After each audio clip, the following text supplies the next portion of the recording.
Hello, my name is Abdullah Shafi. I'm a Unity game developer, a 3D animator, and a video editor. I've been working on puzzle games for the past 7 to 8 months, and recently I was given the task to create a trending snake-based puzzle game. Alright, so this snake puzzle game was actually a full rework of an existing project. Originally, the game was about moving blocks through gates, and when those blocks broke, snakes inside them would come out and disappear. It looked good visually, but the idea wasn't strong. There are already tons of games where you directly control snakes. So instead of building something new, we completely changed the mechanics and made the snake itself the core gameplay. When I started, the snake wasn't grid-based. It was just a simple follow system where segments chased each other freely, and it could even pass through gates. It worked, but it didn't feel like a proper puzzle, so I rebuilt everything on a grid. Each cell has a fixed size, and every segment snaps to the center so all positions stay clean. For input, I use raycasting to detect whether the player is dragging the head or the tail. Once I get the swipe direction, I snap it to 90 degrees and validate the next cell. That validation uses an overlap box that checks blocks, other snakes, and the environment, while ignoring its own body and gates. If the cell is blocked, the move is rejected. If it's valid, the head moves, and then the core system kicks in. Each segment has a cue.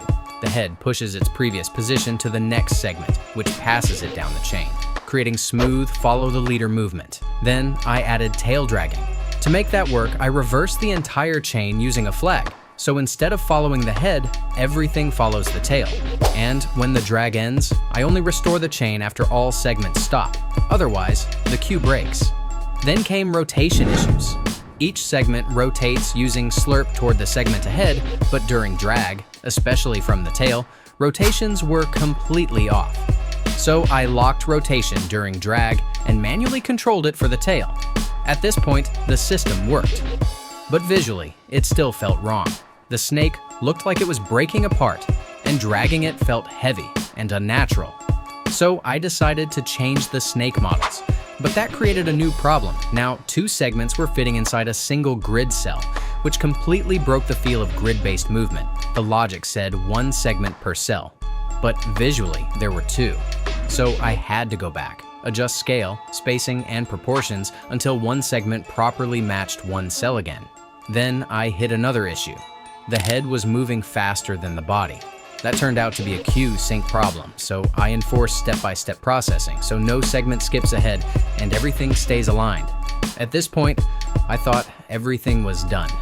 So I sent it to QA, and they broke everything. There were issues with rotation, drag responsiveness, and the biggest one, the snake randomly breaking.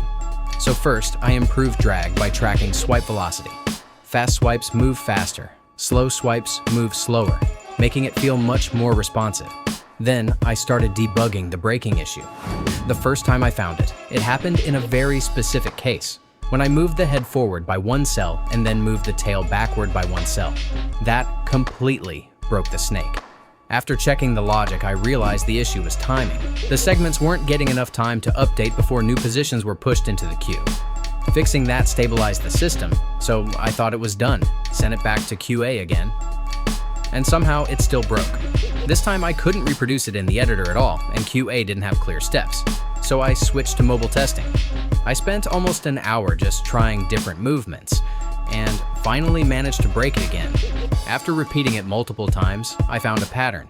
It happened when I quickly changed direction after a blocked move, so I checked the logic again, and found that when a move was rejected, the system wasn't resetting properly. That caused the queue to corrupt, which broke the snake. Once I fixed that, everything finally held together. After that, I added a couple of simple power-ups like drill and snake charm, sent it back to QA, and this time, it passed. The game got published. And honestly, even though it's not perfect, I'm really happy with what I achieved. Because this wasn't just about making a snake move. It was about making sure it doesn't break.